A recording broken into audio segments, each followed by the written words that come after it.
Allez-y, installez-vous. Nous allons donc poursuivre les travaux de l'après-midi. Donc, Madame le professeur Martine Duclos nous disait que l'activité professionnelle en tant que telle n'était pas une activité physique, et donc il fallait bien sûr pratiquer une activité physique en parallèle de son activité professionnelle.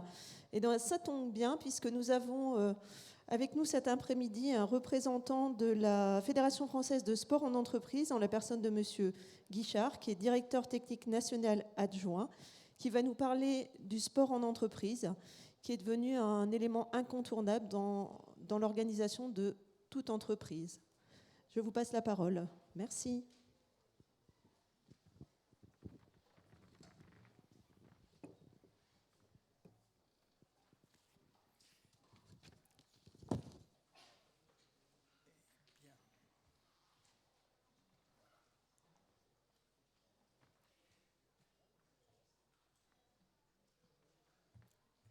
Eh bien bonjour, donc Xavier Guichard. Je vais vous parler du sport d'entreprise. S'il y a une petite... voilà. Donc en fait le sujet va être relativement facile pour moi parce qu'on a vu que tout l'intérêt de pratiquer une activité...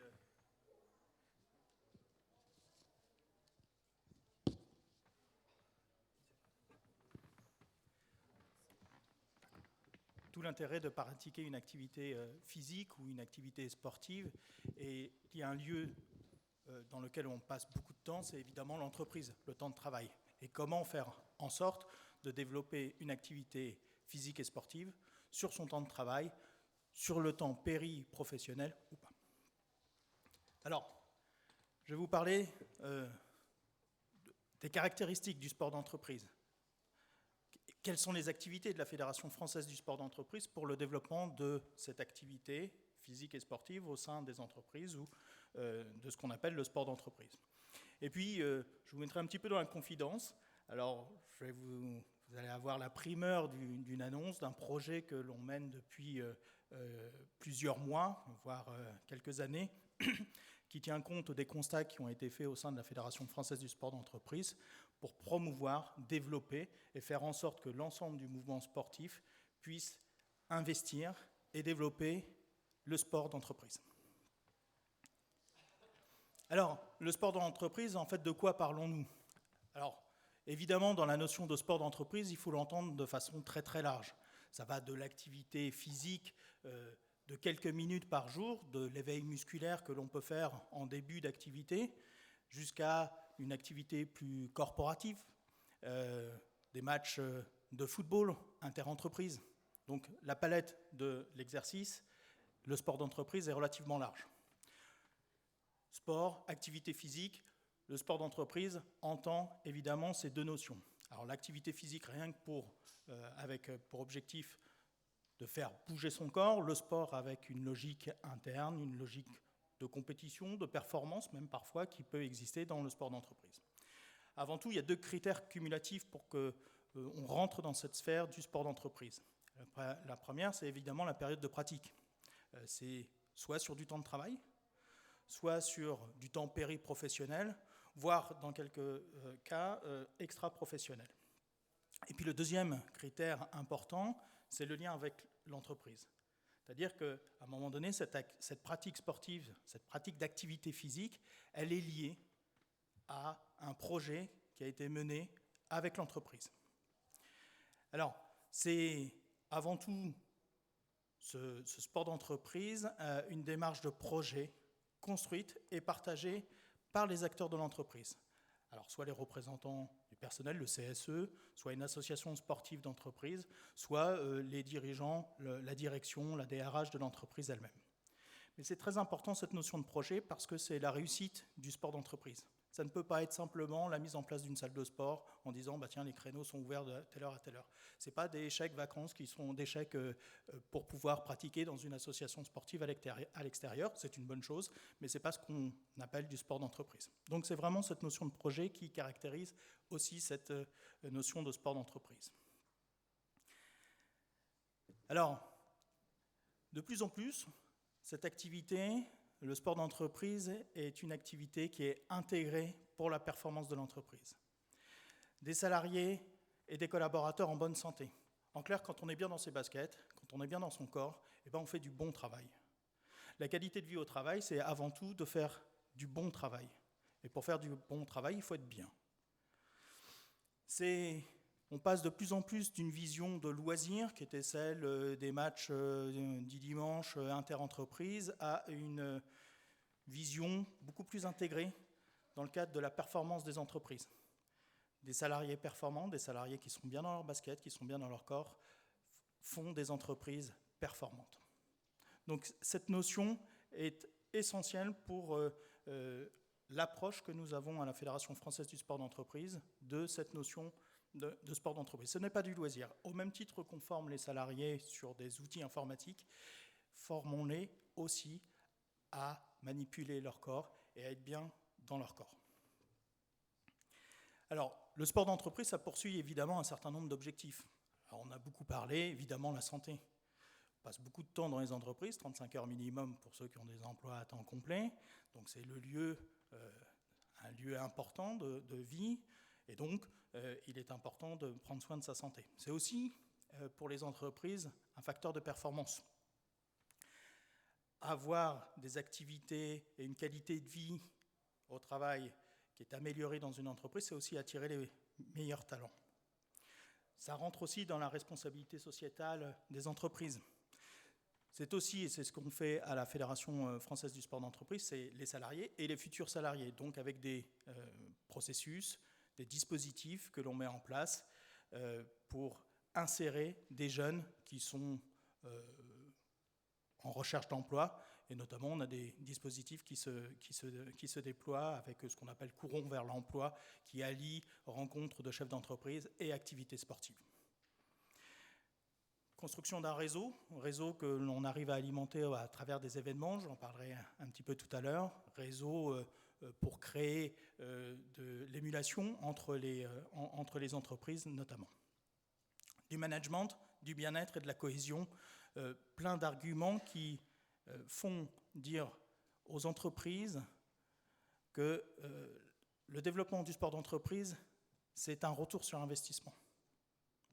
C'est investir pour être plus performant parce que les salariés, les collaborateurs sont en forme. Alors, le sport d'entreprise est plébiscité. 10% des salariés pratiquent une activité physique et sportive en entreprise. Dans des pays nordiques, c'est beaucoup plus élevé que ça. Donc la marge de progression, elle est énorme. 94% d'entre eux sont très satisfaits de l'activité physique et sportive en entreprise. Et puis le chiffre clé, c'est que de toute façon, 100% des entreprises dans lesquelles on a mis du sport d'entreprise, dans lesquelles a été développé ce projet de sport d'entreprise, sont satisfaites de l'avoir fait et ne reviendront pas en arrière. Donc on voit bien, avec tous les propos que l'on a vus, l'activité physique et sportive. En plus, dans le cadre de l'entreprise, c'est un facteur de bien-être et de santé pour les salariés, c'est un facteur de performance pour les entreprises. C'est la doctrine de la fédération. Alors, la Fédération française du sport d'entreprise, c'est une fédération multisport. C'est une fédération qui regroupe une quarantaine d'activités physiques et sportives. C'est une fédération, donc, comme vous la connaissez, c'est-à-dire une fédération avec des ligues régionales qui sont là pour aller au plus près du terrain et quelques comités départementaux. Il n'y en a pas encore dans toute la France. C'est une fédération qui est très en lien avec les directions des ressources humaines des entreprises, avec les comités, le comité social et économique, les comités sociaux d'entreprise. C'est une organisation et une fédération qui met en place un certain nombre d'événements, et c'est une fédération qui a beaucoup de liens avec les institutions, et au niveau national, au niveau international et au niveau mondial. Alors pour l'anecdote, le président de la Fédération française du sport d'entreprise, Didier Bessert, est président aussi de la Fédération européenne et de la Fédération mondiale. Donc il y a une connexion qui se fait très facilement à tous les niveaux, et on voit les différences de pratiques, les différences d'habitude auprès d'autres pays européens, voire certains autres pays du monde, sur cette approche du sport d'entreprise. Alors, la fédération, c'est avant tout l'avantage, c'est une licence multisport qui est délivrée. Donc, une licence permet de pratiquer toutes les activités sportives, quasiment toutes les activités sportives que l'on peut voir, sauf quelques exceptions qui auraient des conditions d'assurance particulières. C'est une fédération qui pratique, qui organise des manifestations, parce que l'activité régulière au sein des entreprises peut être déclenchée parce que les salariés, les entreprises participent à des manifestations particulières, et je vais y revenir, des formations, et puis surtout, ce qui est intéressant, c'est l'accompagnement sur mesure qui est opéré auprès des entreprises. Alors, concevoir des manifestations,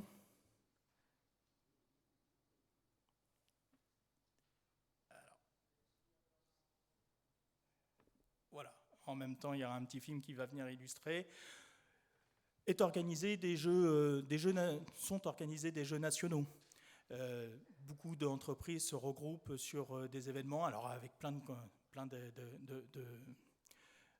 disciplines sportives représentées, mais avant tout, la performance, évidemment qu'il y en a un petit peu, parce que dès qu'on met un short ou dès qu'on se met en tenue de sport, il y a toujours un chronomètre quelque part ou une distance à gagner, mais c'est avant tout la convivialité. Les Jeux nationaux, ce sont des jeux qui s'organisent sur plusieurs jours, sur 4 jours, et cérémonie d'ouverture, cérémonie de clôture et grande convivialité. Et puis, malgré tout, un petit peu de challenge entre les entreprises, parce qu'il y a des résultats qui sont donnés, donc première en rugby, deuxième, et ainsi de suite. Donc, c'est toute la pertinence de l'activité sportive qui retrouve sa noblesse ici dans ce genre d'événement. Mais c'est aussi dans les événements sportifs la course de la diversité. Nous l'avons organisée la semaine dernière avec des conditions sanitaires particulières, comme vous vous en doutez. Nous étions en dessous de la jauge des 1000 personnes sur Paris. Ça s'est organisé sur Charenton. Et donc c'est 3 km ou 6 km qui doivent être marchés ou courus. Et la notion de diversité entre un jeune dans l'entreprise ou un plus âgé, entre un homme et une femme, entre un valide ou une personne en situation de handicap, la diversité est vue d'une façon très très large. Et c'est une fédération, je dirais, avec le moindre contrainte possible. Donc ces événements ponctuels qui permettent de mobiliser les salariés sur une activité particulière, mais qui permettent aussi d'être un déclencheur d'une activité plus régulière. Nous avons aussi des lauriers du sport, donc des événements sportifs qui viennent régulièrement, tous les mois, s'organiser avec des différentes activités, des points marqués, une espèce de challenge, enfin tel que vous pouvez le connaître dans les fédérations. La deuxième action particulière, c'est la formation. Alors, formation des personnes à retrouver, à réapprendre à manipuler leur corps. Sur les 4 dernières années, nous avons beaucoup fait de formation à ce qu'on appelle l'éveil musculaire, notamment pour des personnes qui, dans leur activité professionnelle, manipulent leur corps, mais sont parfois très éloignées d'une activité physique, voire alors encore loin d'une activité sportive.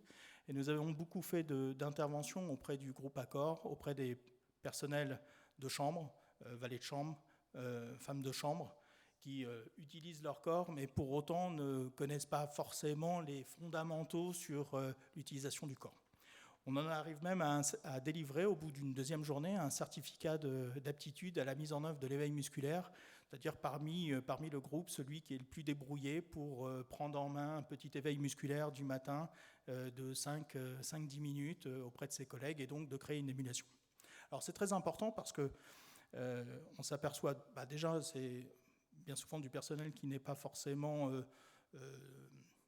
pris en compte sur des formations, donc là pendant une journée on prend soin d'eux, et puis on s'aperçoit tout de suite de la force du travail physique que l'on peut avoir ensemble, transpirer ensemble à un moment donné, ça crée des émotions, le sport ou l'activité physique, c'est donner des émotions, c'est avoir des émotions.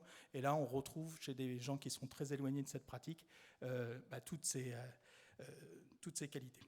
Deuxième secteur de formation qui s'adresse à des éducateurs sportifs professionnels, c'est le certificat de coach d'activité physique en entreprise.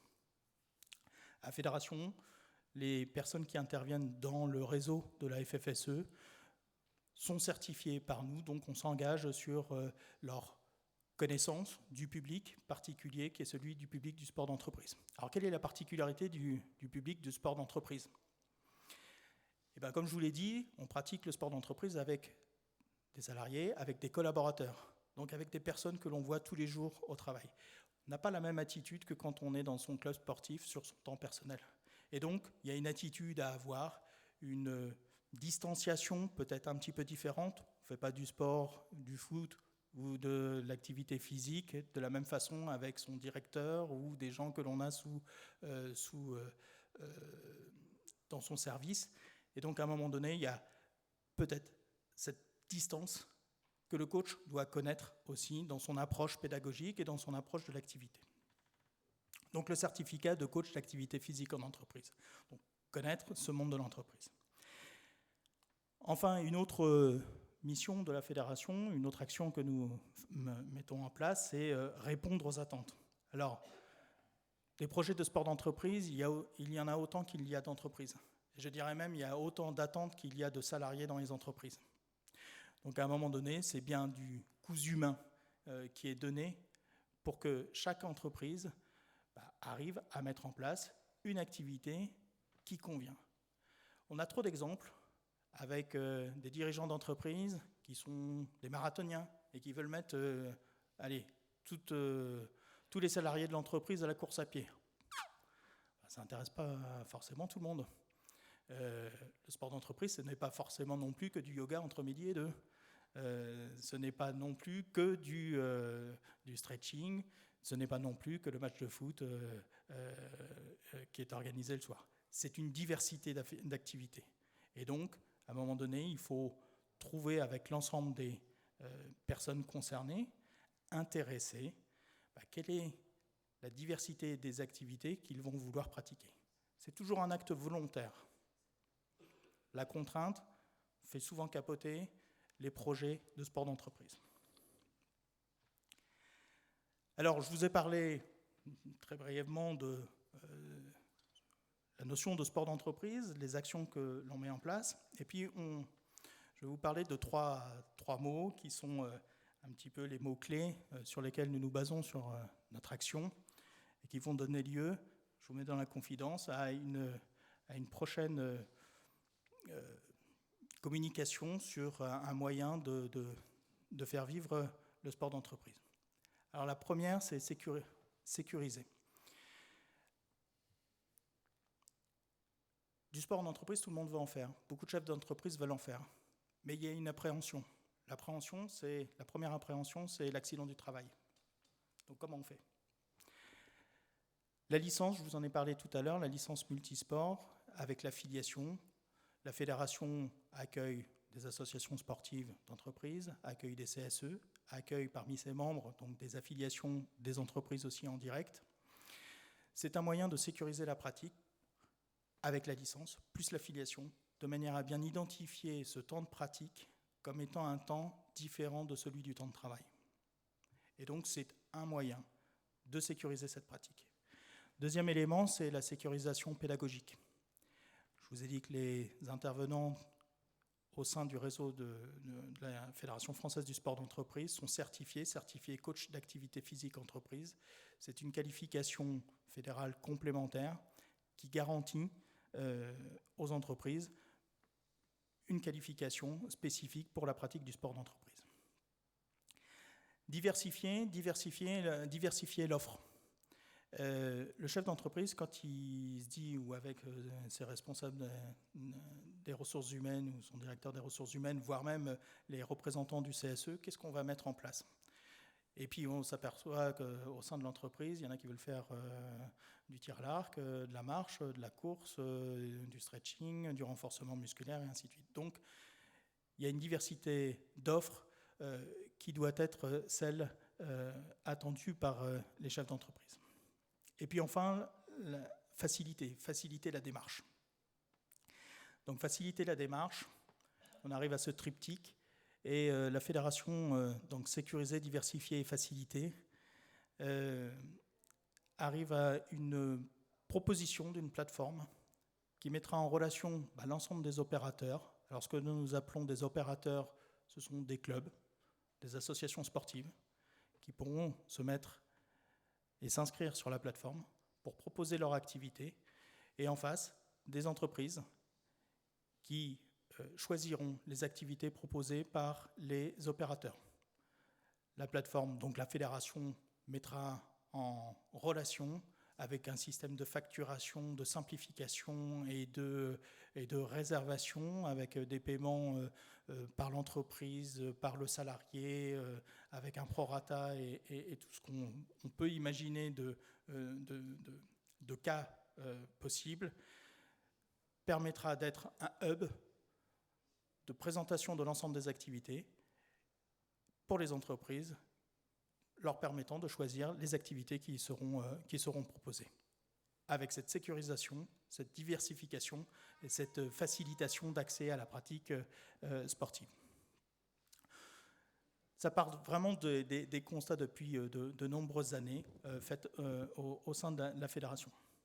Donc le sport d'entreprise, c'est une activité qui est très diversifiée et qui est liée à des projets.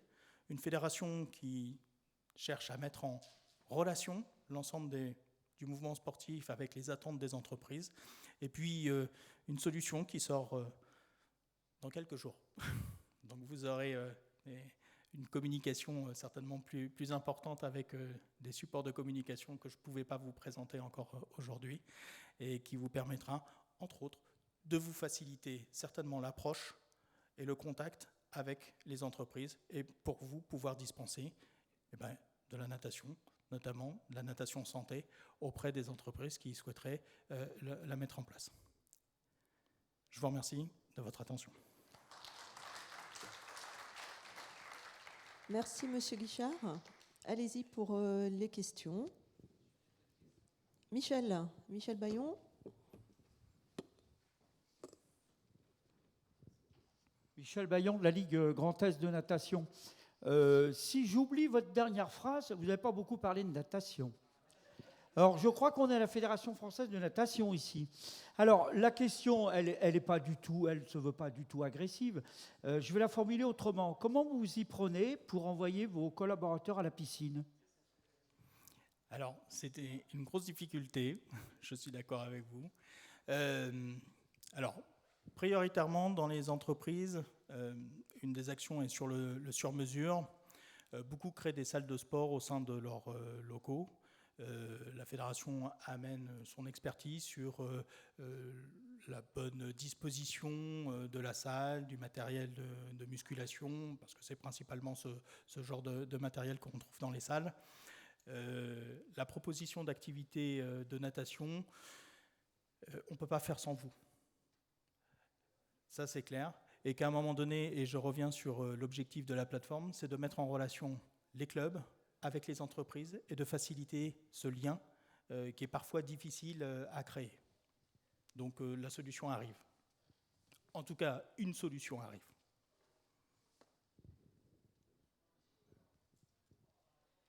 Est-ce que vous parlez de certification de coach en entreprise? Est-ce que du coup, il y a des liens qui vont se créer entre les ERFAN peut-être de la FFN et votre fédération pour pouvoir avoir une certification aussi de nos coachs?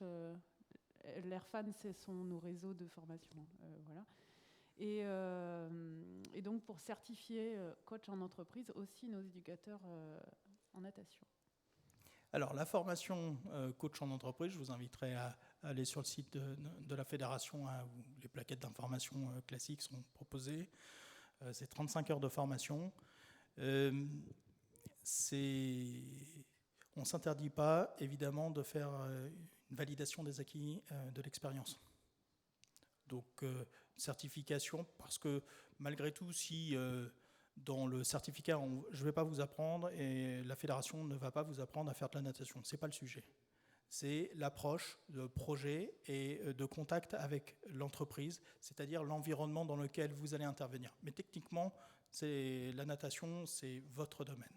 Par contre, l'environnement, comment s'adresser à des collaborateurs, comment s'adresser à un directeur des ressources humaines, comment créer l'envie d'aller et de développer ce sport d'entreprise, oui, là, nous avons des choses certainement à compléter par rapport à la formation que vous avez déjà, mais rien n'exclut non plus une validation des acquis de l'expérience. Alors, pour aller un peu plus loin dans mon propos, certaines fédérations avec qui nous avons pris déjà beaucoup de contacts sur la certification, je commence dans quelques jours avec la fédération de boxe pour former les éducateurs de boxe au certificat de coach d'activité en entreprise. Oui, bonjour, merci pour votre présentation. Dans le sport santé, en fait, ça reste encore un sujet tabou, en fait, la maladie au sein d'entreprise. Comment aujourd'hui vous pouvez, et comment, peut-être vous avez des exemples, vous pouvez orienter vers les clubs, comment vous pouvez animer des séances d'activité physique pour des personnes qui ont un cancer, qui ont du diabète, qui ont une maladie X ou Y, et qui ne veulent pas forcément communiquer cette information ni auprès des collègues, ni auprès de leur DRH. Alors, la fédération propose du sport en entreprise, mais pas toujours avec l'angle de la santé. Avant tout sur de la prévention. Alors certes, évidemment, et puisque tous les propos qui ont été développés précédemment, évidemment l'activité physique ou sportive entretient la santé ou l'améliore. Mais je dirais qu'on a quand même cette philosophie, c'est de rester dans une activité sport d'entreprise, donc activité physique et sportive. D'autres fédérations, notamment la vôtre, ont axé sur spécifiquement le sport santé. C'est encore un domaine sur lequel nous n'allons pas forcément, nous ne nous identifions pas forcément sur une activité de santé, mais une activité physique et sportive. Voilà. C'est encore une ligne sur laquelle nous n'allons pas forcément, bien que nous travaillons évidemment avec la prévention des TMS, des troubles squelettiques, musculo-squelettiques. Nous travaillons aussi sur l'adaptation, comme je vous ai présenté, avec les valets de chambre et les femmes de chambre, sur de la prévention posturale et ainsi de suite. Mais avec une entrée qui reste quand même celle du sport, vue d'une façon relativement large, de l'activité physique et sportive, mais moins sur une activité santé. On s'est toujours un petit peu interdit ce décalage et ce glissement. Mais le sport, c'est la santé. Christine Kitegui de la Ligue Occitanie. J'ai une question plus pratique pour comprendre un petit peu l'organisation du sport en entreprise. Donc ce sport en entreprise est proposé à l'ensemble des salariés, on va dire, et ensuite c'est sur la base du volontariat, puisqu'on va l'imposer à personne, je pense. Ça dépend des projets. Ça dépend des projets. Certaines entreprises nous ont sollicité pour mettre en place des activités et n'obligent pas leurs salariés, mais les incitent fortement. Alors, c'est surtout sur des activités d'éveil musculaire, par exemple. Avant prise de poste, ça se développe de plus en plus, où la fédération est sollicitée pour mettre en place des séances quotidiennes, voire bi-quotidiennes, avec des entreprises qui font les 3-8 ou les 2-8, pour les prises de poste de chacun des personnes, notamment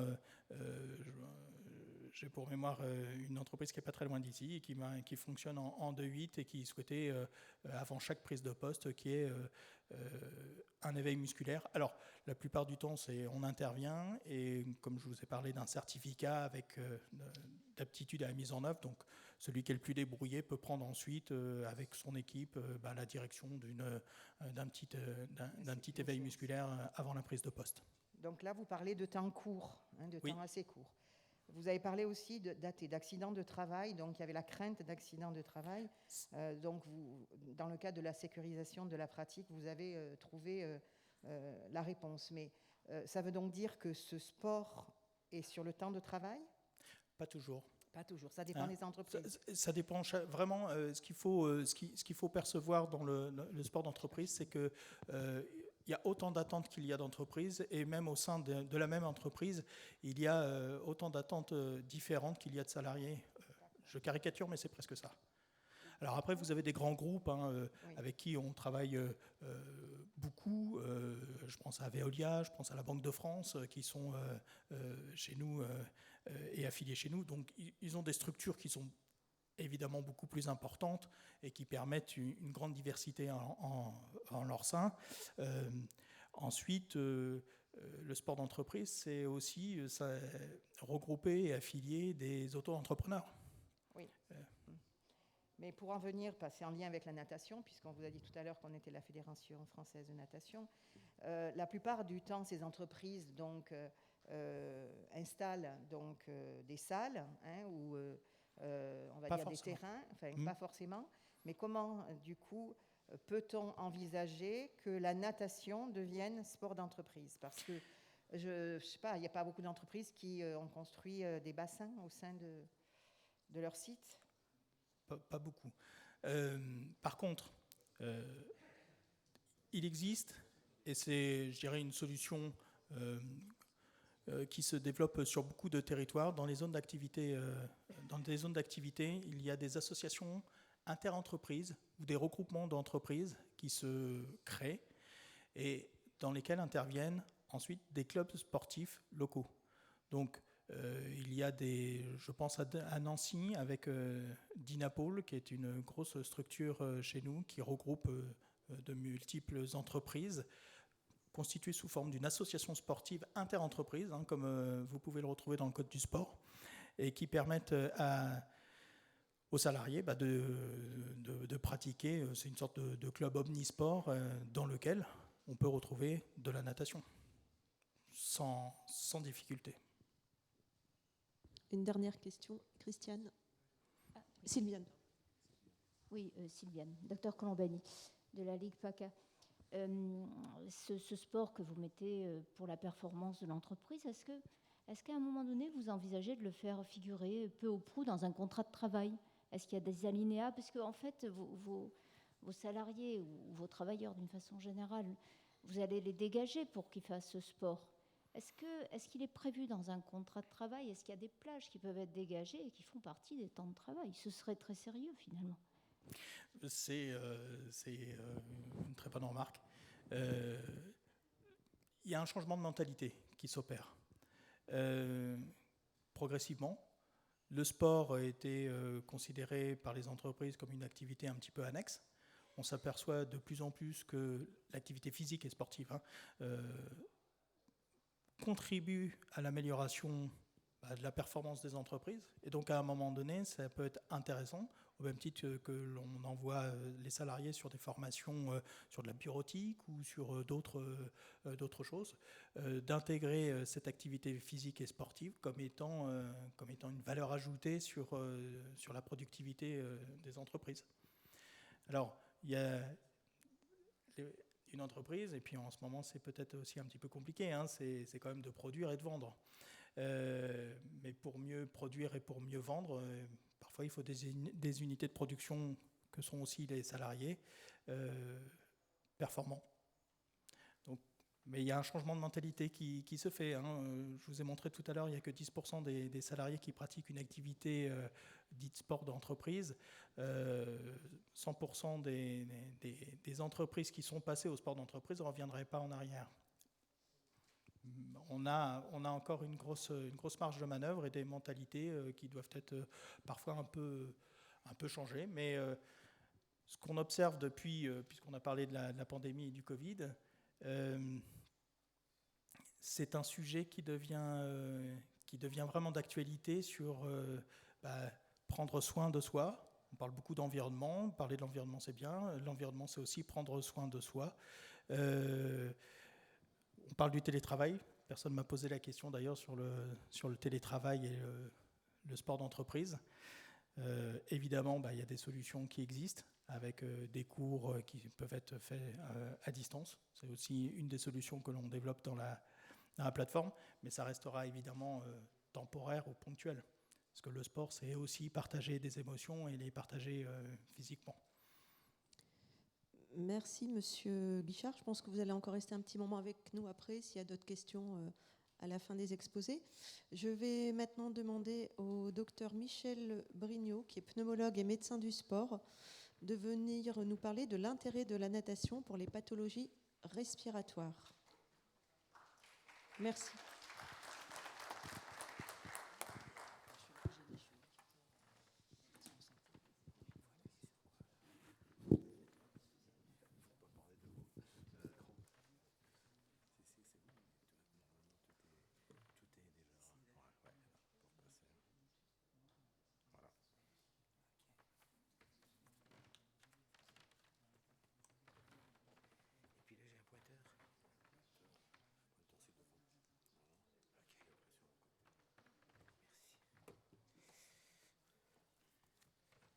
Bien, bonjour à tous. Merci à la Fédération française de natation de m'accueillir et puis merci à Jacques Bigot d'avoir pensé à m'inviter à Vichy. Ça faisait au moins 15 jours que je n'étais pas venu ici, puisqu'il y avait le congrès de médecine et de traumato du sport à Vichy il y a 2 semaines. Et puis donc c'est une ville que je connais et que j'aime bien parce que je viens régulièrement au CREPS de Vichy pour travailler sur l'aviron santé et pour la formation des éducateurs en aviron. Alors voilà, autant vous dire que la natation, c'est pas mon milieu privilégié parce que moi, dans l'aviron, je suis plutôt sur l'eau et là, je vais essayer de passer sous le niveau de l'eau, c'est-à-dire de baisser mon niveau d'intervention. Alors, je vais vous parler des bienfaits de la natation dans les maladies respiratoires. Alors, c'est un sujet que j'ai dû travailler parce que, bon, intuitivement, je ne le connaissais pas bien. Je connais plutôt l'activité physique dans les maladies respiratoires. Alors, je ne vais pas vous parler de tout en maladies respiratoires chroniques. On parlera essentiellement de la BPCO et puis de l'asthme. Je toucherai un mot des particularités de l'asthme et du milieu aquatique. Après, j'aborderai la ventilation, ce que j'ai appelé le terrien, enfin, je crois qu'on peut l'appeler comme ça, et puis du nageur. Des bénéfices de la natation dans les maladies respiratoires et puis je parlerai un petit peu plus précisément du programme NFS par rapport aux maladies respiratoires. Alors, je parlerai donc des 2 maladies respiratoires chroniques que sont l'asthme et la BPCO et je vais laisser délibérément de côté tout le reste, c'est-à-dire que vous ne m'entendrez pas parler, mais juste là, de la mucoviscidose, d'autres maladies inflammatoires chroniques. Je ne parlerai pas non plus des cancers thoraciques, on vous a parlé tout à l'heure de l'activité physique dans les cancers, mais là, j'en parlerai pas. Ces 2 maladies, elles ont comme point commun d'être des maladies inflammatoires chroniques des bronches. La BPCO, c'est plutôt une maladie de la seconde moitié de la vie, qui est une maladie liée au tabagisme, je développerai plus tard. Et puis l'asthme, c'est une maladie qui touche toutes les tranches d'âge, qui est une maladie inflammatoire également, mais qui n'a absolument plus rien à voir, qui n'est pas du tout le même profil, et chez laquelle on retrouve un fort pourcentage de patients allergiques, ce qu'il faudra évidemment prendre en compte dans la pratique de la natation. Alors, quand on parle de l'exercice ou de l'activité physique, ce qui est intéressant en pneumologie, et en tout cas en pneumologie du sport, c'est de considérer que l'exercice, c'est à la fois une circonstance de déclenchement des symptômes très gênants chez le malade respiratoire, notamment l'essoufflement, mais c'est également une situation qu'on utilise pour aider ces malades à aller mieux, et donc dans le cadre du sport santé et en ce qui vous concerne la natation santé. Donc on est quand même sur un paradoxe qu'il faut gérer, remettre un patient qui ne va pas bien à l'effort dans une situation d'effort en lui expliquant qu'il va aller mieux. Ces maladies sont des maladies systémiques, c'est-à-dire que, je traduis ce verbage, en fait, ce n'est pas que des maladies qui touchent l'appareil respiratoire, mais on sait qu'il y a une cascade de phénomènes inflammatoires qui, à un moment donné, donnent ont des conséquences sur l'ensemble de l'organisme, notamment un retentissement métabolique avec une fonte musculaire, donc un déconditionnement, et puis un retentissement sur les capacités adaptatives à l'exercice. Et c'est là où on retombe sur la notion de déconditionnement à l'exercice, que vous connaissez sans doute, dans les formes sévères, mais c'est ce déconditionnement qui va expliquer les symptômes de ces patients à l'effort et qui va justifier qu'on les remette en mouvement. D'où l'intérêt de l'activité physique dans le traitement. Alors, la BPCO et l'asthme, c'est très, très schématique, très caricatural. À droite, vous voyez une bronche normale, donc c'est un gros tuyau Gardena, mais qui est quand même assez intelligent. Hein, c'est une structure vivante qui est innervée, vascularisée. En haut, vous avez une bronche de BPCO, donc c'est un calibre rétréci, ça sécrète du mucus. Donc le petit calibre explique effectivement l'essoufflement à l'effort, les sécrétions, donc la toux grasse. Et vous connaissez tous, je pense, autour de vous, des gros fumeurs de plus de 50 ans qui toussent gras tous les jours, à longueur de journée, qui sont essoufflés dès qu'ils marchent un petit peu vite. Ces patients sont porteurs de BPCO. Et puis l'asthme, c'est un peu différent. Il y a également une diminution du calibre de la bronche, mais là, c'est une bronche qui est susceptible, c'est-à-dire qu'elle a la particularité, pour des stress divers, allergiques ou autres, et notamment l'effort, de se rétrécir et de revenir à l'état normal, soit spontanément, soit sous l'effet d'un traitement, et on parlera tout à l'heure des traitements de l'asthme. Alors la BPCO, j'y reviens. Maladie inflammatoire chronique des bronches. Je vous ai dit qu'il y avait le calibre des bronches qui était rétréci, ce qui fait qu'on parle de maladie obstructive. Donc là, vous avez un trouble obstructif qui est quasi permanent, qui est en tout cas peu ou pas réversible. Et je vous expliquerai ce qu'est cette notion de réversibilité. C'est quand même largement une maladie du tabagique, mais on trouve également des bronchites chroniques obstructives d'origine professionnelle, notamment en milieu agricole ou dans les professions très empoussiérées. Il y a des vraies formes de BPCO d'origine pollutionnelle, hein, notamment en milieu urbain. Donc les symptômes, je vous les redis, toux, crachat, expectoration, essoufflement. Quand vous avez un patient qui a ces symptômes, vous êtes à peu près sûr que c'est une BPCO. C'est une maladie systémique, plus que l'asthme, une maladie inflammatoire hein, qui a un retentissement sur pratiquement tous les appareils physiologiques et qui se traduit par un déconditionnement de l'exercice. Dans la BPCO, on a une vraie myopathie. Quand vous avez un patient BPCO sévère devant vous, vous voyez qu'il y a une fonte musculaire, notamment au niveau des quadriceps, et c'est déjà là une forme évoluée. Et vous comprenez que ces patients soient, dans la grande majorité des cas, sédentarisés.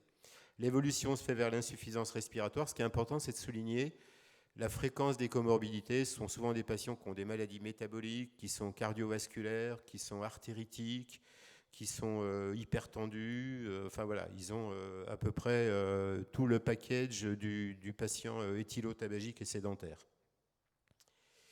Alors la prévalence, elle est difficile à préciser. On l'estime à 4%, alors que c'est une maladie qui devrait être facile à diagnostiquer parce qu'il suffirait de poser quelques questions à son patient, et même 3 questions. On voit que c'est une maladie qui est largement sous-diagnostiquée. Pour diagnostiquer une BPCO, c'est simple. Est-ce que vous toussez? Oui. Est-ce que vous crachez? Oui. Est-ce que vous toussez et crachez depuis au moins 3 mois par an et depuis au moins 2 ans? Oui, on est sur une BPCO. Donc vous voyez que le diagnostic, il est à la portée d'un étudiant de première, voire deuxième année de médecine. On n'a besoin d'aucun examen complémentaire. Si on veut aller plus loin dans l'évaluation de la sévérité de la BPCO, évidemment, il faut faire des examens complémentaires.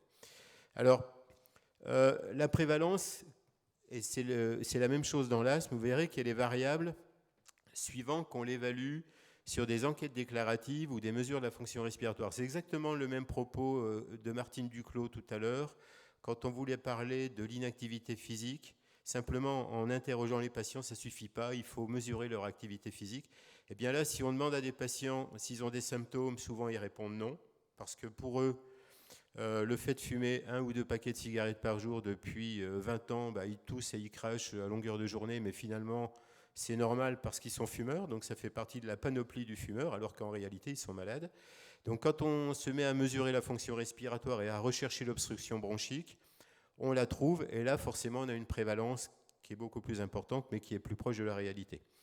C'est une maladie qui se traduit par une morbidité importante et qui a un gros impact économique, d'où l'intérêt de parler de l'activité physique pour réduire le coût de santé.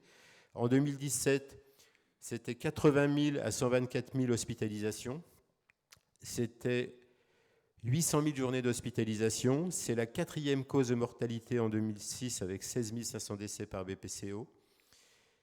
6% de mortalité, de la mortalité intra-hospitalière. En 2015, c'est 150 000 patients de plus de 45 ans qui sont traités par oxygène de longue durée.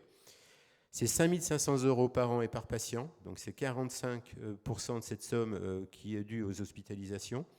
Et on voit que quand on met en place un réentraînement à l'exercice, pour 1 € investi, c'est 3 € d'économiser. Donc on attend évidemment toujours des aides financières quand on fait du sport santé. La mortalité, elle est importante. 20 850 décès en 2015 liés à la BPCO chez des plus de 45 ans. C'est 35 pour 100 000 habitants et c'est 70 pour 100 000 habitants liés à la BPCO, c'est-à-dire la BPCO et ses effets collatéraux. Alors, si on s'occupe de la prévalence, vous voyez qu'elle est estimée entre 7,5 et pratiquement 15% selon les études. Mais, pour des stades 2, au moins 2, ce sont des stades spirométriques qui prennent en compte l'altération de la fonction respiratoire, donc les données de la spirométrie.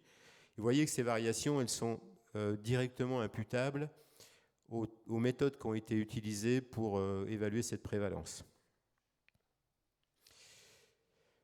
La prévalence, elle augmente entre 90 et 2010, 22% en Europe de patients BPCO, 22% de la population, c'est énorme, mais avec des disparités. Ah, j'ai fait une ânerie. Voilà, avec des disparités entre le nord et le sud de l'Europe. Alors, ce qui explique l'importance de la prévalence de la BPCO, c'est bien évidemment l'importance du phénomène tabagique. C'est-à-dire que malgré toutes les mesures qui ont été mises en place, il semble qu'il y ait un petit déclin du tabagisme chez certains patients, mais globalement, il y a toujours autant de fumeurs. Et surtout, ce qui est important, c'est qu'on arrive pratiquement sur une vraie parité. Alors voilà, c'est un sujet auquel tout le monde est sensible. On veut la parité dans tous les domaines. Dans la BPCO, c'est fait. Il y a de plus en plus de femmes BPCO, pratiquement autant que d'hommes, et ça c'est dû au fait que le tabagisme féminin a été en nette augmentation pendant ces 20 dernières années et puis garde une importance non négligeable. Ce qui explique dans le même temps et de façon dans le prolongement l'augmentation des cancers thoraciques chez les femmes. Alors, si on projette la prévalence de la BPCO, jusqu'en 2025, vous voyez que on aura une augmentation de 13% de cette prévalence en 20 ans, avec surtout des stades 3 et 4, des femmes et des patients de plus de 75 ans. Alors les stades 3 et 4, c'est des patients qui ont une fonction respiratoire inférieure à 50% de la théorique, pour faire simple, voire qui sont sous oxygène. Donc c'est quand même des patients qui ont un pronostic de vie très altéré.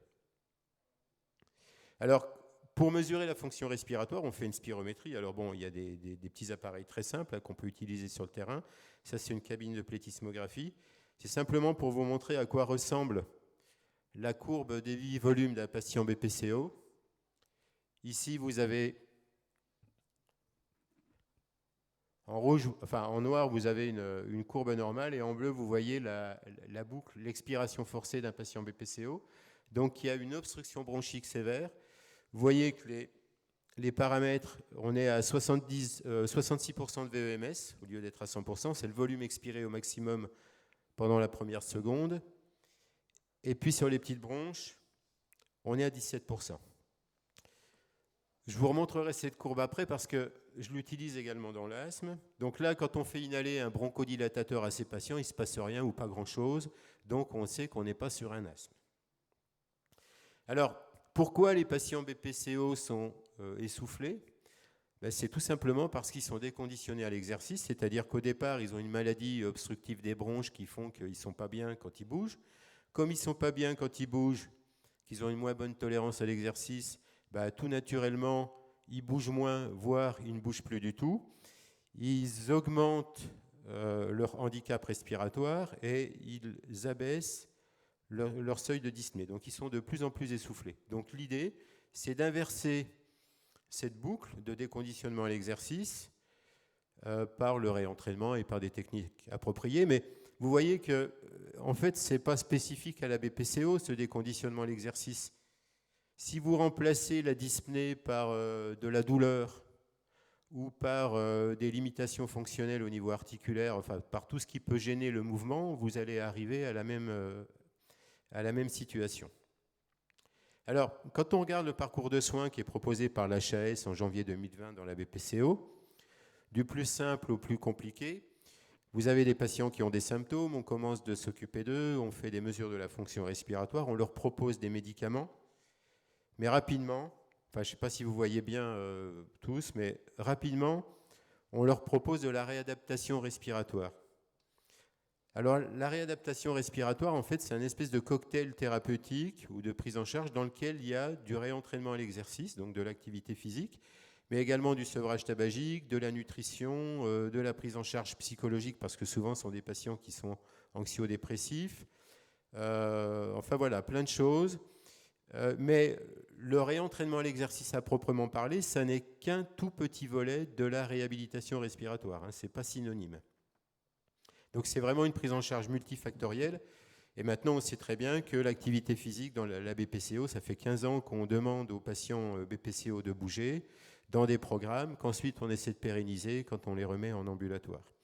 Alors, je ne suis pas très fier d'être pneumologue parce que je ne sais plus à qui j'en parlais tout à l'heure, mais dans le milieu pneumologique, c'est-à-dire des médecins spécialistes des maladies respiratoires qui sont censés savoir que les patients BPCO sont déconditionnés à l'exercice et que pour qu'ils aillent mieux, il faut les faire bouger. Il n'y a que 10% des pneumologues en 2019 qui ont l'idée de parler de l'activité physique à leurs patients BPCO ou qui leur font faire de la réhabilitation respiratoire. Donc on est quand même très loin du compte. Et on est presque dans une situation paradoxale qui me va bien d'ailleurs, que les patients demandent à bouger maintenant. C'est-à-dire ils ont entendu dire qu'il y a du sport santé, il y a des choses qui se mettent en place. Donc finalement, si l'information arrive par le patient au lieu d'arriver par le médecin, ce n'est pas tout à fait normal, mais au moins elle arrive. Alors les bénéfices de l'activité physique dans la BPCO, multiples, c'est un petit peu un catalogue à l'après-vert, diminution de la mortalité, bénéfices psychologiques, amélioration de la capacité inspiratoire, ça veut dire que c'est des gens qui ont moins de distension à l'effort, donc qui sont moins essoufflés, amélioration de la tolérance de la dyspnée, amélioration de la tolérance musculaire à l'exercice, diminution des exacerbations et en gros amélioration de la qualité de vie. Donc vous voyez que quand vous prenez chacun de ces items les uns après les autres, imaginez l'économie en termes de coûts sanitaires que vous faites faire à la société. Alors l'asthme, c'est un peu différent. En haut, là, vous avez un gros acarien qui vous regarde. C'est une maladie inflammatoire chronique des bronches, mais là, il y a une obstruction bronchique qui est partiellement ou complètement réversible. C'est-à-dire quand vous avez un patient qui est symptomatique, vous lui faites prendre un bronchodilatateur. Alors, je vais dire Ventoline, mais c'est une marque, comme je pourrais dire Solex ou Frigidaire. Et là, vous arrivez à ouvrir la bronche de façon significative. C'est ce qu'on appelle l'hyperréactivité bronchique. Donc, c'est une maladie qui survient souvent sur un terrain allergique chez les jeunes. Donc quand il y a un enfant ou un adolescent asthmatique, de principe, il faut rechercher une allergie respiratoire. Il y a souvent un contexte familial évocateur. Ça se traduit par un essoufflement plutôt à l'expiration et ça donne des sifflements. Donc vous avez peut-être tous assisté à des crises d'asthme, vous en avez vu, vous savez ce que c'est. Alors la place de l'effort dans l'asthme, elle est très particulière parce que l'effort, c'est une circonstance de survenue de l'asthme. C'est ce qu'on appelle l'asthme d'effort, mais qu'on pourrait appeler induit par l'exercice ou post-exercice. J'y reviendrai. Et puis pour ce qui vous concerne, les spécialistes de la natation, je vous parlerai de l'asthme du chlore. Alors, il y a aussi un déconditionnement à l'exercice dans les formes sévères, et puis l'évolution se fait plus rarement vers l'insuffisance respiratoire, mais c'est également possible. Il vous reste 2 minutes. Il faut que je me dépêche. Alors, 7%, bon voilà, 1100 décès. Alors, je passe très vite sur la prévalence, mais en gros, c'est 10% de la population. Je suis bavard. Alors, ça dépend si on s'intéresse aux symptômes ou à la fonction respiratoire. Je passe très vite, plutôt la maladie du jeune. Et là, on voit que vous avez une obstruction bronchique qu'on arrive à renverser avec la prise d'un bronchodilatateur.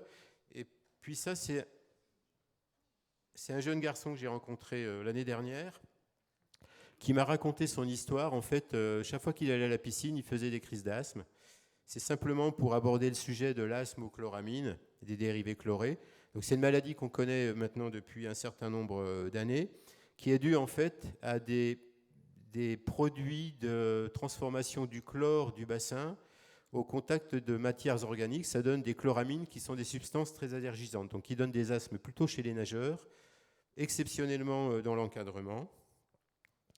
Alors, c'est beaucoup plus rare maintenant parce que les bassins sont traités différemment, mais ça pourrait être quelque chose qu'on vous avance en disant j'ai pas envie que mon gamin ou qu'un asthmatique fasse de la natation parce qu'il risque d'aggraver son asthme à cause des chloramines. Donc sachez que ça existe, mais que maintenant, ça devient historique. Voilà, donc ça donne une hyperréactivité bronchique, une dégradation de la fonction respiratoire. Ça, c'est pour vous parler de l'asthme et de l'exercice. Bon, il y a un effort qui induit une crise d'asthme, mais qui peut survenir très tardivement après la fin de l'effort, donc il faut y penser aussi. Les bénéfices de l'asthme, de l'activité physique dans l'asthme, bon, c'est un peu comme dans la BPCO, bien-être du patient, meilleur contrôle de la maladie, de la ventilation, meilleure tolérance à l'effort, meilleur état général. Et en tout cas, ça c'est simplement pour vous dire que l'asthme n'est surtout pas une contre-indication à la pratique du sport, sauf pour la plongée subaquatique, mais ce n'est pas le sujet en ce qui vous concerne. Ça, c'est pour vous montrer un système respiratoire, des bronches jusqu'aux alvéoles, qui est évidemment soumis au jeu des muscles respiratoires inspirateurs et expirateurs. Et normalement, on a un réflexe qui provient du cerveau qui conditionne l'inspiration, c'est le réflexe de Hering-Breuer. Quand ce réflexe s'arrête, l'expiration se fait automatiquement de façon passive. Et il y a un réflexe inhibiteur du Hering-Breuer qui permet de limiter l'inspiration. Ce qui est intéressant dans la natation, c'est qu'on a une inversion de ce processus et que là, les patients sont en situation d'expiration active contre une résistance, ce qui est indéniablement un atout très important dans les maladies respiratoires chroniques obstructives parce que ça va permettre d'ouvrir les bronches, en plus d'une activité physique générale en décharge dans un milieu non hostile. Les techniques ventilatoires dans votre programme natation, forme santé, je ne fais que les citer, mais ce qui est intéressant, c'est de voir qu'elles sont très variées, qu'elles peuvent être individuelles, collectives, qu'elles peuvent considérer les différents étages de l'appareil ventilatoire et de la biomécanique ventilatoire, et qu'on peut mettre en place des combinaisons d'exercices pour rompre un petit peu la monotonie des programmes. Voilà, je crois que dans la BPCO, c'est la même chose, vous avez des programmes bien spécifiques en atmosphère protégée. Voilà, dans l'asthme, ils auront le support. Ouais. Voilà, donc je vous remercie de votre attention. Je suis désolé d'être allé aussi vite, mais j'aurais dû avoir plus de temps. Merci. Merci. Merci. Nous allons passer aux questions. Alors, vous n'êtes pas sans savoir que nous avons un auditoire qui est composé, il y a des éducateurs, Nage et Forme Santé, et moi j'ai une ou deux questions à vous poser. Quels conseils pourriez-vous donner à ces éducateurs pour aller rencontrer des pneumologues, des confrères à vous, et les inciter à orienter leurs patients BPCO asthmatiques vers les clubs Nage et Forme Santé? Est-ce que vous auriez des petits trucs à leur donner parce que... Alors, c'est un peu compliqué parce que ça dépend c'est très culture locale dépendant. Moi, je pense que si vous avez, là où vous êtes, une maison sport santé départementale qui existe déjà, qui est opérationnelle, il faut vous y rendre. Là, théoriquement, ils vont vous diriger vers les spécialistes de la santé qui sont en capacité de répondre à vos questions. Alors, ça peut être des pneumologues qui vont vous orienter, vous donner des conseils par rapport à la pratique de la natation chez les patients asthmatiques et BPCO. Ça peut être un réseau sport santé. Maintenant, si vous êtes dans un désert sport santé où il n'y a rien ni personne, vous prenez l'annuaire et puis vous téléphonez soit dans le service de pneumologie locale, soit un spécialiste des maladies respiratoires qui est là, en croisant les doigts pour que ce soit un pneumologue qui soit quand même rompu, qui ait une certaine connaissance de l'activité physique et de l'exercice, ce qui est vraiment pas le cas actuellement. Autant les cardiologues s'intéressent à l'exercice depuis longtemps, les pneumologues c'est beaucoup plus récent, mais c'est une spécialité qui est quand même encore très étanche par rapport à ça. Donc voilà, ma réponse ce serait ça. Maintenant, sur le diaporama, il y a mon mail. Alors moi, je suis complètement disponible pour vous aider, vous orienter là où vous êtes, pour essayer de vous rapprocher d'une structure locale si je la connais, ou en voyant les noms si c'est des gens qui me parlent, mais je ne peux pas faire de réponse plus précise. Oui, c'est déjà très bien. Latif ? Oui, bonjour, je suis éducateur Nageform Santé. Et du coup, j'avais besoin de réponses un peu plus pratiques. Bon, je pense que c'est ce que vous alliez aborder sur la fin de votre intervention. Quel exercice on peut mettre en place justement pour des licenciés qui sont porteurs de BPCO ou d'asthme? Est-ce qu'on utilise le tuba? Est-ce qu'on fait de l'aéro? Est-ce qu'on fait plutôt du dos? Au contraire, est-ce qu'on a plutôt la tête dans l'eau? Voilà, qu'est-ce que vous préconisez comme exercice? Je vous le redis, je ne suis pas un spécialiste de la natation ni de la natation santé. Là, c'est quand même un sujet que j'ai travaillé pour vous le présenter. Mais moi, il me semble que quand je vois les exercices qui seront proposés dans le programme NFS, ça se rapproche de ce qu'on fait en balnéothérapie, ce que font certains kinés chez des patients BPCO asthmatiques. C'est-à-dire qu'il faut tout faire pour les immerger le plus possible. Il ne faut pas que les patients soient dans l'eau jusqu'à la taille, il faut vraiment que le thorax soit immergé et puis leur apprendre à expirer, alors soit directement la bouche dans l'eau, enfin la bouche dans l'eau, la tête dans l'eau, mais en expirant dans l'eau directement, ou alors en travaillant à travers un tube de diamètre différent pour augmenter la résistance à l'expiration. Ça peut être une première chose. Après, tout est possible. Je pense que en amont de ça, ce qui est important, c'est d'avoir affaire à des patients dont la maladie déjà préalablement est bien contrôlée, c'est-à-dire qu'il ne faut pas un BPCO ou un patient asthmatique instable parce que vous allez taper le mur. Enfin, je ne parle pas du mur de la piscine, je parle de vous allez avoir des problèmes, ça va être compliqué. Il faut les mettre en conscience, c'est-à-dire qu'il faut vaincre peut-être la peur de l'eau pour certains ou une certaine hydrophobie, parce que même si c'est un milieu naturel, l'eau, en réalité, ce n'est pas si naturel que ça pour les malades. Donc je pense qu'il faut vraiment déjà passer les faire se promener dans l'eau, avant de les faire respirer ou ventiler dans l'eau, puis avant de les faire nager sur le dos, sur le ventre, peu importe. Et puis moi je dirais que ce qui peut être important, c'est de travailler avec eux en individuel et en collectif, c'est-à-dire de vraiment leur laisser le temps de prendre la température du milieu dans lequel ils vont se trouver. Voilà, c'est les conseils que je donnerai, mais qui sont très génériques, c'est-à-dire que c'est des conseils qu'on peut donner pratiquement dans tout le sport santé, quelle que soit la discipline. Mais là, c'est peut-être un peu plus spécifique. Faut vraiment prendre le temps avant d'être sur des exercices respiratoires spécifiques à la natation. Moi, ce que je ne sais pas, pour le coup, c'est moi qui, à l'inverse, c'est une question, c'est dans la natation forme santé, le nombre de séances par semaine que vous préconisez, ou est-ce que vous préconisez des programmes sur une durée déterminée? C'est-à-dire que est-ce que vous avez prévu dans ces programmes une phase de domestication du patient ou du malade par rapport au milieu de l'eau, milieu aquatique? Oui, il y a toujours une phase d'adaptation au milieu environnant au début, bien sûr. Mais moi, je crois que toute la subtilité, elle est là. C'est-à-dire que si cette phase d'adaptation, elle est parfaitement gérée, après, vous ferez ce que vous voudrez. Vous verrez en fonction de la réaction du patient quand il sera dans l'eau et de ce qu'il sera capable de faire. Il faut jouer autour de ses capacités d'adaptation. Alors moi, j'ai une autre question, là, en cette période de pandémie mondiale Covid-19, sachant que cette cochonnerie donne beaucoup d'atteintes respiratoires, donc des gens qui ont fait des séjours en réa. Comment voyez-vous la place de la natation santé pour redonner une activité physique à ces personnes qui ont séjourné longtemps en réanimation, qui ont été hospitalisées? Est-ce qu'il y a un intérêt pour vous à pratiquer cette activité? Alors c'est compliqué parce que là on touche une population particulière, les malades Covid-19 qui sont passés en réa avec des atteintes respiratoires, donc des malades sévères. c'est tous des malades qui sont pris en charge actuellement dans des centres de réentraînement à l'exercice, de réhabilitation respiratoire, mais sur des schémas classiques, très sécurisés, intra-hospitaliers. Pour l'instant, il n'y en a pas qu'on a lâché en liberté dans la nature sur des programmes sport-santé, en ambulatoire.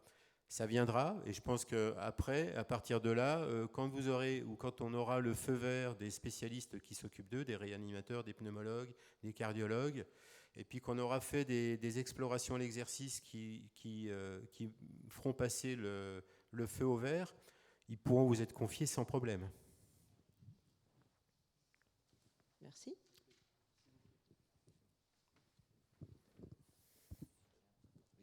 Excusez-moi. Je rebondis sur cette remarque. Moi, il m'est déjà arrivé à voir en cours d'aquagym, là, il y a 2 semaines, une personne qui revenait d'hospitalisation. Alors, elle ne m'a pas dit si elle avait été intubée, mais j'ai déjà a priori quelques personnes qui sont passées par l'hôpital via cette maladie. Ah ouais, alors c'est pas bien parce que c'est pas de ta faute, hein. C'est de la faute des gens qui te l'ont confié. Normalement, quand on confie un patient à un futur pratiquant de sport santé à une structure de sport santé, clairement, enfin la natation en l'occurrence, on doit s'assurer que la pathologie soit est guérie, soit est parfaitement stabilisée, et puis avoir évalué médicalement, physiologiquement, biomécaniquement, enfin il y a des tests qui permettent d'évaluer ce patient en amont. Alors j'ose espérer, j'ai fait un rêve, qu'on t'a confié des patients qui étaient stabilisés, contrôlés, ce qui à mon avis est le cas. Alors après, tu as le droit de te rapprocher des gens qui l'ont suivi, c'est-à-dire qu'on parlait du secret médical tout à l'heure en entreprise. Moi je pense que quand on travaille sur le sport santé, on est dans le secret médical partagé. On ne peut pas demander à un éducateur sportif, à un enseignant APA, à un professeur de natation, à un maître nageur qui fait de la natation santé, de prendre en charge des malades chroniques sans qu'il ait un minimum d'informations sur la pathologie du patient qu'il prend en charge. Alors maintenant, ça passe par le patient aussi, hein, c'est-à-dire que le patient, il peut vous donner des informations, c'est sa santé, c'est son secret à lui, il a le droit de vous le divulguer. Voilà, j'en suis là, mais je pense qu'il faut fonctionner comme ça.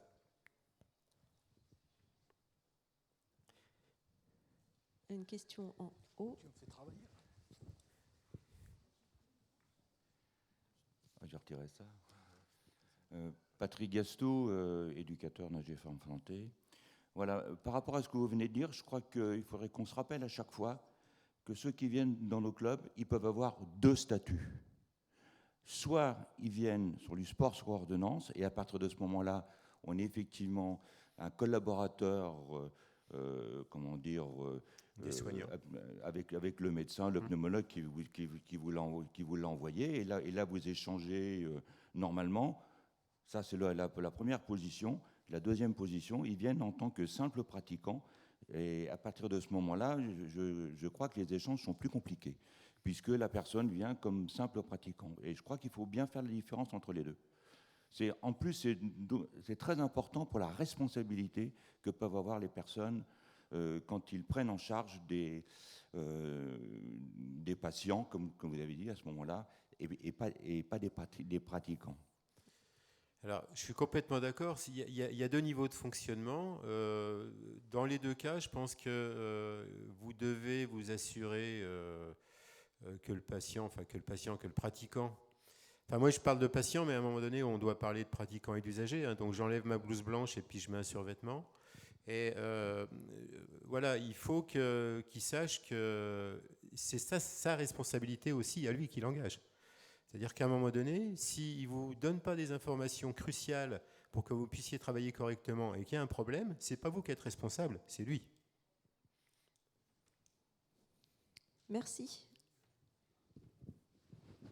Merci, docteur Bugnot.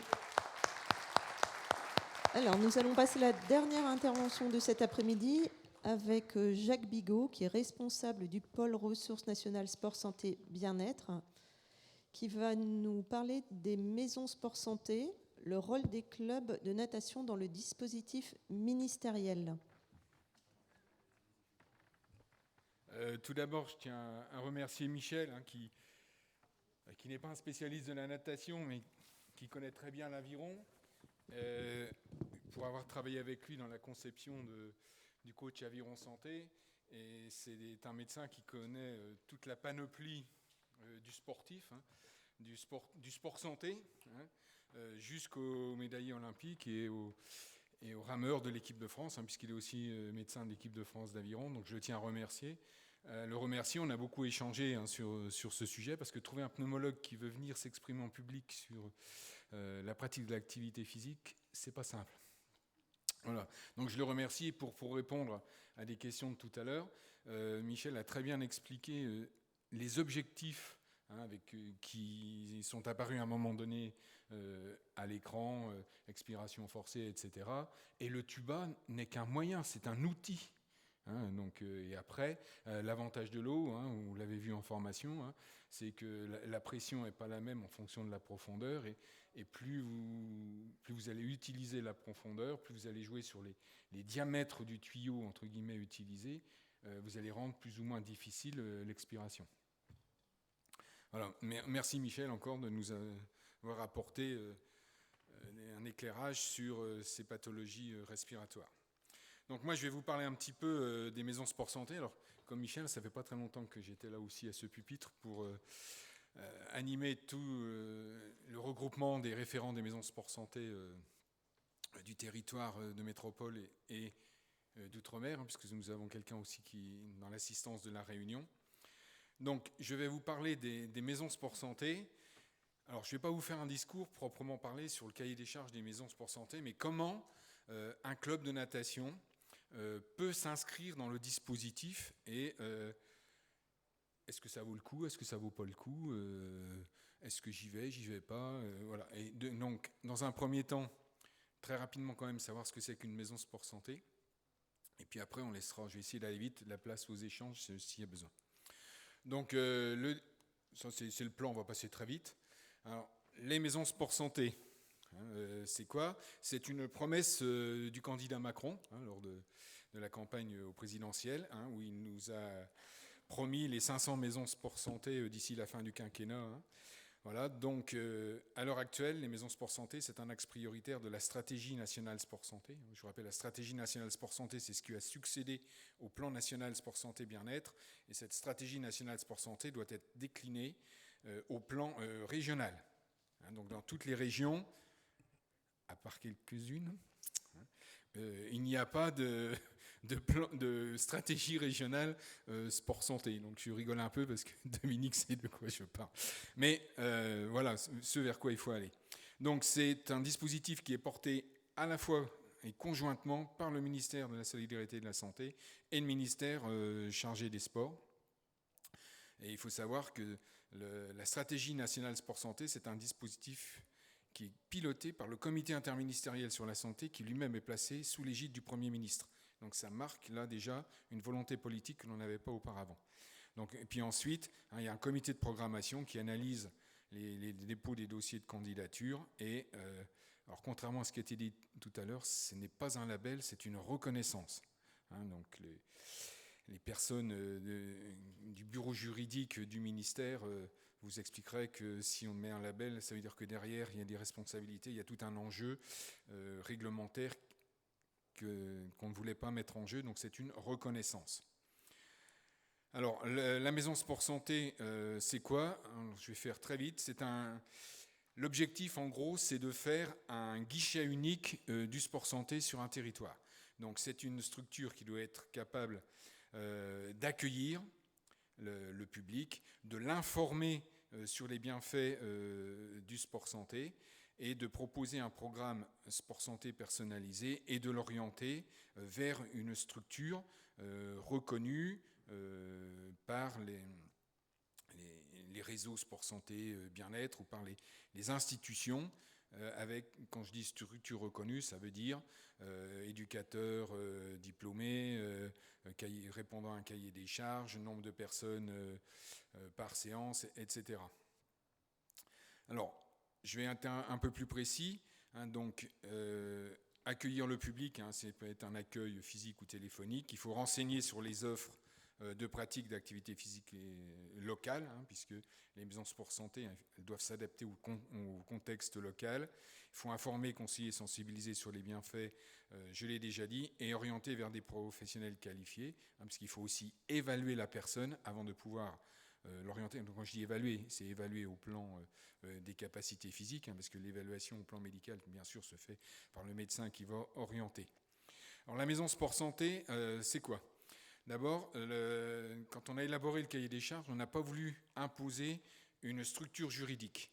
Donc la forme juridique que peut prendre la maison sport santé est tout à fait variée. Ça peut être soit une association sportive, soit une association qui ne dépend pas du monde du sport. Ça peut être n'importe quel type d'association qui répond au statut 1901. Ça peut être une collectivité territoriale.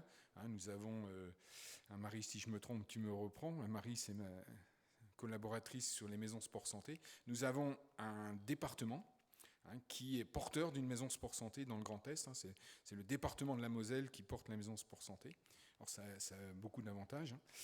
Ensuite, ça peut être un établissement public, un CREPS. Je vous rappelle que le CREPS de Vichy, par l'intermédiaire de son pôle médical sportif, est maison sport santé.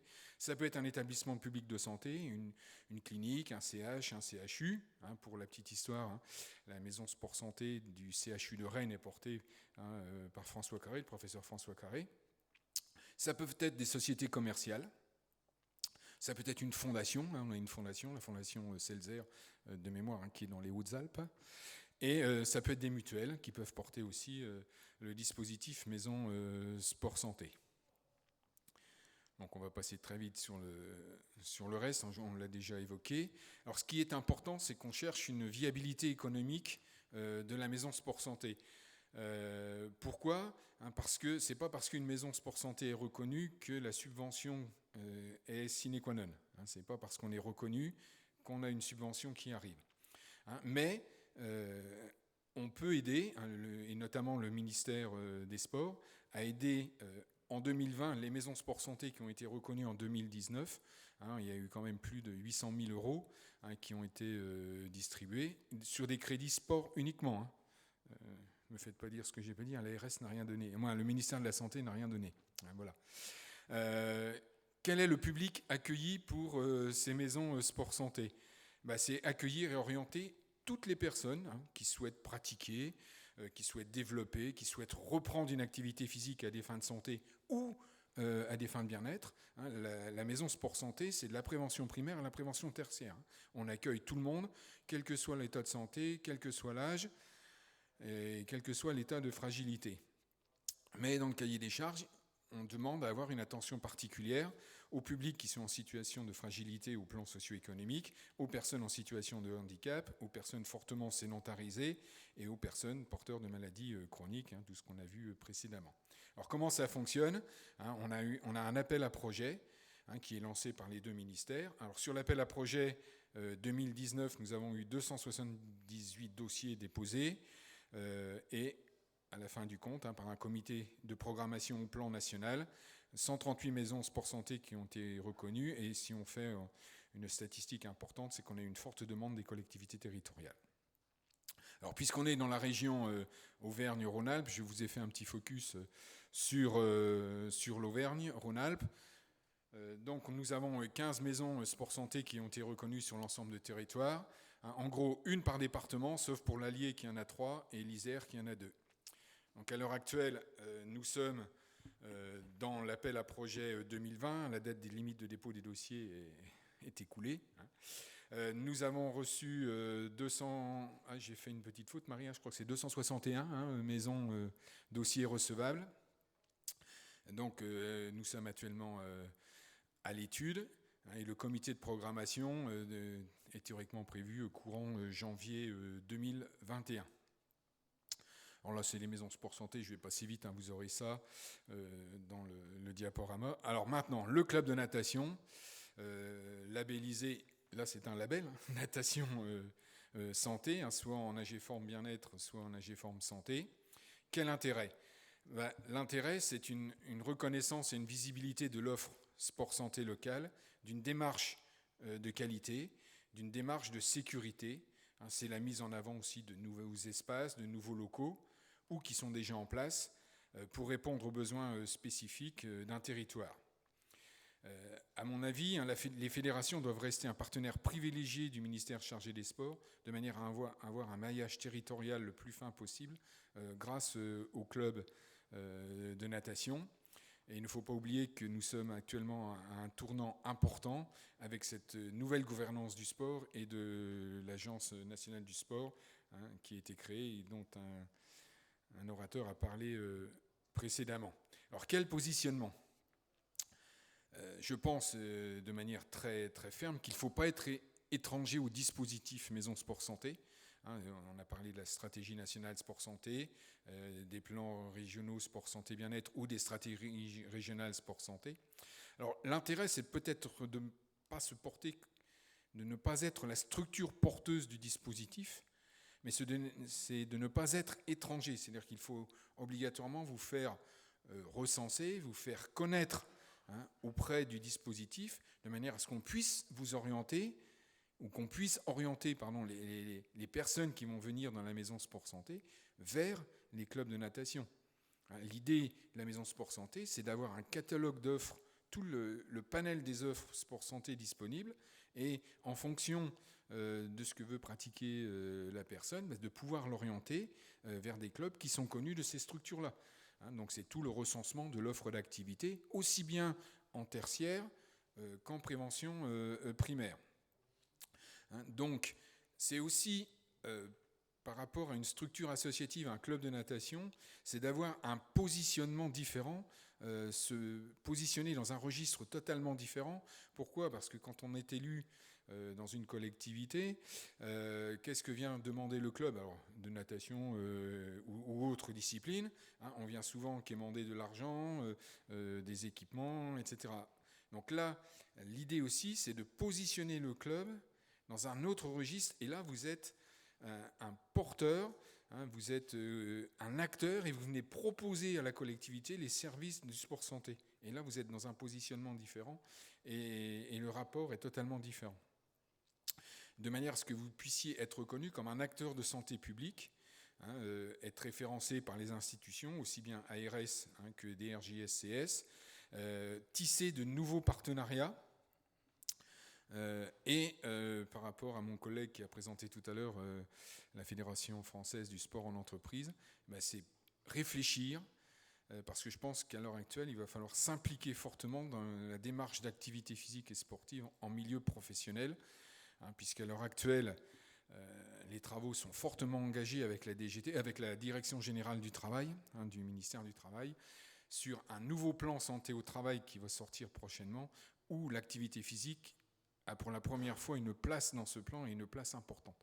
Donc on va avoir deux plans, le plan santé au travail 4, avec une place de l'activité physique importante, et pour la première fois, un plan santé au travail dans la fonction publique.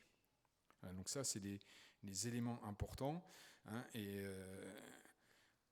on a aussi la chance d'avoir eu dans le dispositif Nager Forme Santé Jean-Luc Grillon, qui était à l'époque médecin conseiller auprès du directeur régional jeunesse et sport, puis après de la région Bourgogne-Franche-Comté, qui a quitté le ministère pour aller en tant que médecin du travail, et il travaille actuellement dans STTI, c'est les services de santé au travail, pour promouvoir l'activité physique en milieu professionnel.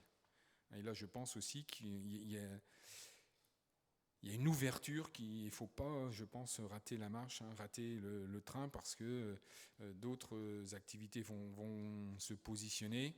Et cette ouverture vers le monde du travail, me semble-t-il, est importante de manière à se positionner. Voilà, donc maintenant, je vais arrêter là mon discours, et je suis prêt à répondre aux questions, si questions il y a. Merci Jacques. Allez-y, profitez d'avoir Jacques sous la main, posez-lui toutes les questions. Je commence. Jacques, comment un club de natation peut éventuellement dire un projet de maison sport santé est intéressant, je veux participer à ce projet-là. Comment il se positionne par rapport dans sa localité, c'est-à-dire il y a une commune, il y a tout ce qu'il faut autour. C'est quoi les acteurs importants avec qui il peut construire ce projet-là? Alors, il y a deux choses. Soit la maison sport santé existe déjà, est déjà reconnue au plan local. Donc là, la liste, elle est publique. Hein.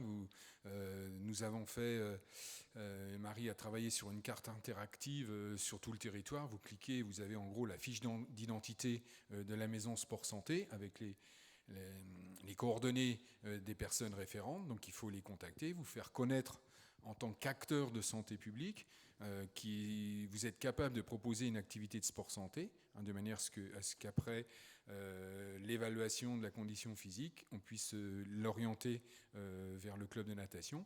Ou alors,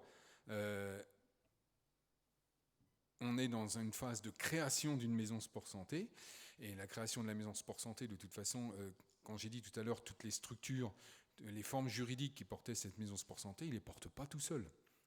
Même si on parle de François Carré, de la maison sport santé du CHU de Rennes, il ne l'a pas fait tout seul.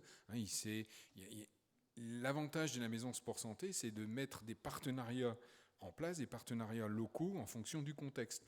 Donc si vous souhaitez créer une maison sport santé, il faut voir est-ce que le CROSS ou le GDOS est un partenaire important. Est-ce qu'à côté de chez vous, il y a un établissement de santé, un centre hospitalier, une clinique, une CPTS, est-ce qu'il y a une maison de santé pluridisciplinaire, etc. Il faut aller chercher les acteurs qui peuvent vous aider à construire la maison sport santé, puisqu'il faut que, pour être reconnu maison sport santé, répondre à un certain nombre de critères de cahier des charges. J'espère que j'ai répondu à la question. On ne peut rien faire tout seul. La maison sport santé, c'est vraiment un endroit où convergent différents services au service du public. Oui, Jacques, j'ai une question à te poser et également une information à donner. On parle souvent de club d'aval, en fait, parce que on se situe dans une posture de parcours du parcours sport santé du patient et de l'usager. Les maisons sport santé ont pour mission justement d'orienter les usagers vers les clubs d'aval. Et donc, je crois que c'est important de faire ressortir ce point-là, parce que s'il y a une offre structurée de natation santé sur un territoire, il est clair qu'il faut qu'elle soit identifiée et promue et ainsi utilisée. Donc je crois que il me semble que c'est majeur de faire le lien entre la maison sport santé qui va recevoir les demandes des usagers et des structures comme le club nage et forme santé qui va les accueillir. Et il faut aussi savoir promouvoir l'offre, parce que tout à fait. Faire un bilan et orienter un usager, c'est une chose, mais lui proposer une trentaine de séances sur toute une saison, c'est quelque chose d'énorme pour des personnes qui souvent sont sédentaires, n'ont pas de pratique, et là vont s'engager dans un programme vraiment très important pour eux, avec des résultats en santé qui vont être là. Donc voilà, je crois que c'est un élément important qu'il faut faire ressortir aux clubs, aux présidents de clubs, aux éducateurs, pour qu'ils comprennent bien comment le parcours des usagers va se faire dorénavant et quelle doit être leur place. Je crois que ça, c'est un élément important. Tout à fait, c'est important. Alors pour votre information, Karim fait partie de la maison sport santé de l'Aisne, la seule maison sport santé qui a été reconnue dans ce département. Sans pouvoir vous dévoiler non plus toute la vie de Michel, il est aussi médecin très actif de la maison sport santé portée par le comité départemental d'aviron du Jura, avec d'autres partenaires. Il n'est pas tout, c'est pas le comité départemental tout seul qui porte. Voilà, il a d'autres acteurs, donc vous pouvez échanger avec lui. C'est pas forcément simple, mais là c'est l'exemple même. Au départ, elle devait être portée par le Grand Dôle, et bon, il y a eu quelques péripéties. Hein, on est là aussi pour vous aider, donc on l'a aidé. C'est le comité départemental d'Aviron qui porte, donc c'est possible. Et il n'envoie pas que vers l'Aviron. Hein, il envoie vers d'autres associations qui proposent du sport santé. C'est là qu'il faut bien comprendre, parce qu'on a eu, avec Marie, on a étudié tous les dossiers. Il y a des dossiers qui n'étaient pas recevables. Pourquoi ? Parce qu'il y a des maisons sport santé portées par des disciplines qui ne proposaient que leur discipline. C'est pas ça une maison sport santé. La maison sport santé, elle évalue la personne et elle l'oriente. C'est le pratiquant quand même qui choisit en dernier moment. Donc la maison sport santé oriente vers la discipline que le pratiquant a choisie, à condition aussi que le médecin ou l'enseignant APA qui fait l'évaluation ait connaissance du listing des associations sport santé sur son territoire. Agathe Frémaux de Sète. J'ai une question par rapport à est-ce que la ville peut se substituer à la maison sport santé, parce que nous, par exemple, le service des sports de la ville fait ce lien. Les gens se renseignent auprès du service des sports et le service des sports les dispatche dans les différentes associations de la ville. Est-ce que la ville en elle-même, de par son label Vivez Bouger ou autre label relatif à la santé, peut se substituer à cette maison de santé ou avoir le même rôle ? Non. De fait, si la collectivité n'a pas déposé de dossier, si elle n'a pas eu la reconnaissance de maison sport santé, elle n'est pas maison sport santé. Alors, là aussi, l'idée de la maison sport santé, c'est pas de balayer tout ce qui existait auparavant. Hein, c'est essayer de mettre ensemble à un endroit unique tout ce qui concerne le sport santé.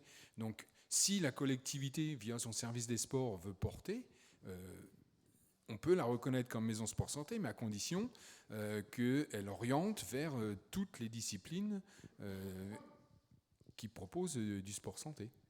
Mais elle ne pourra pas faire toute seule. Donc la collectivité sera obligée de travailler avec le mouvement sportif, avec des médecins, avec des établissements de soins, etc.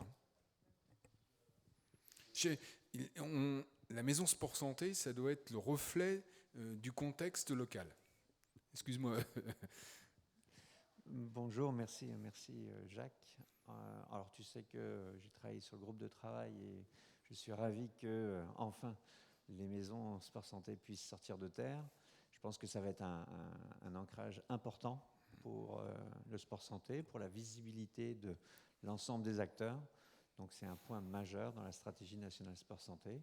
Donc très heureux en tout cas d'avoir travaillé et contribué à ce cahier des charges. Ma question, c'est quels sont tes indicateurs de réussite ? Comment évaluer le dispositif aujourd'hui, dans un an, pour le national peut-être, mais aussi pour la maison sport santé ? Une maison sport santé qui réussit, c'est quoi ? Très bonne question et qui, à mon avis, est fondamentale, parce qu'à partir du moment où on met quelque chose en place, il faut être en capacité de pouvoir l'évaluer. Donc nous, en tant que ministère des Sports et ministère de la Santé, on ne peut pas être jugé parti. Donc, le ministère de la Santé et le ministère des Sports ont confié à l'ONAPS cette mission d'évaluation et nous sommes en train de construire les critères d'évaluation qui vont permettre d'évaluer les maisons sport santé au plan national et au plan local. Parce que cette reconnaissance, elle est donnée, mais elle peut être retirée aussi. Ça a été bien précisé lors du regroupement qui a eu lieu la semaine dernière. Mais l'évaluation est en route et ça va, parce qu'il faut monter tout le protocole. Voilà. Mais c'est en route. Dernière question. Oui, bonjour à tous. Je vais me permettre une prise de parole rapide, un témoignage, puisque j'étais présent. Jamil Gangat, référent de la Maison Sport Santé de la ville de Saint-Joseph et de son office municipal des sports. De la Réunion ? De la Réunion. Je ne suis pas venu à la nage, mais j'aurais pu même venir à la nage tellement ces rendez-vous sont source de connaissances et importants. Remercier toute l'organisation et puis la fédération pour la mise en place de ce séminaire auquel j'ai grand plaisir à participer parce que j'ai un peu le rôle de ramener dans les valises des idées, des ressources. Et nous avons justement l'intention au niveau de la commune de Saint-Joseph qui a un club fort, le Cercle des nageurs de Saint-Joseph, de mutualiser, d'unir les forces et les moyens en ancrant la maison sport santé de la commune au centre nautique, où c'est un lieu où il y a un gymnase, des espaces de jeux en plein air, des cours de tennis, une base de street workout. Et j'ai bien aimé tout à l'heure l'intervention de notre champion, M. Gillot, qui a parlé d'intergénérationnel, d'exemple. Quand la famille pratique, eh bien, ça entraîne tout un mouvement. Et on travaille depuis des années sur la prévention de l'obésité, notamment remettre l'enfant en mouvement au cœur du groupe social, qu'il ait l'estime de lui-même. Et avec le club de natation, on travaille depuis des années à cela, à faciliter l'accès à l'eau et à la culture de l'eau. Donc on va essayer de poursuivre ce travail et j'espère que ça sera une voie de réussite. Mais la clé, c'est la formation des éducateurs, des animateurs. Et donc on a l'espoir de pouvoir former des éducateurs en nage et forme santé de plus en plus et de mieux en mieux pour faire ce travail auprès des populations. Nous allons y travailler. Merci, merci Jacques. Merci à tous les intervenants de cet après-midi. Donc je vous donne rendez-vous demain à 8h45 pour le début des travaux. Pardon ? Alors, 18h, donc les éducateurs qui sont en recyclage vont partir pour la séance pratique. Donc les éducateurs nage et forme santé vont partir en recyclage auprès de Jacques Bigot. Et pour les personnes qui ont réservé, dîner au Mercure Vichy Thermalia à 20h. Juste un point par rapport à la logistique, s'il vous plaît. On a une mise à disposition de minibus du CREPS. Je demande aux personnes qui sont motorisées de prendre d'autres avec eux pour que la personne, le bénévole qui ramène des gens jusqu'au Mercure ne fasse pas beaucoup d'allers-retours. Donc c'est bien de coordonner un peu la logistique ensemble. Les éducateurs, ils ont leur séance maintenant. Nous, on se retrouve à l'hôtel et à 20h pile, le dîner au Mercure. Alors, pour les éducateurs, quelques petites précisions. Le masque jusqu'au bord du bassin. Vous vous déshabillez dans une cabine. Il faut venir avec vos habits dans un sac sur le bord du bassin. Vous ne laissez rien dans les cabines. C'est le protocole sanitaire qui a été mis en œuvre dans l'établissement.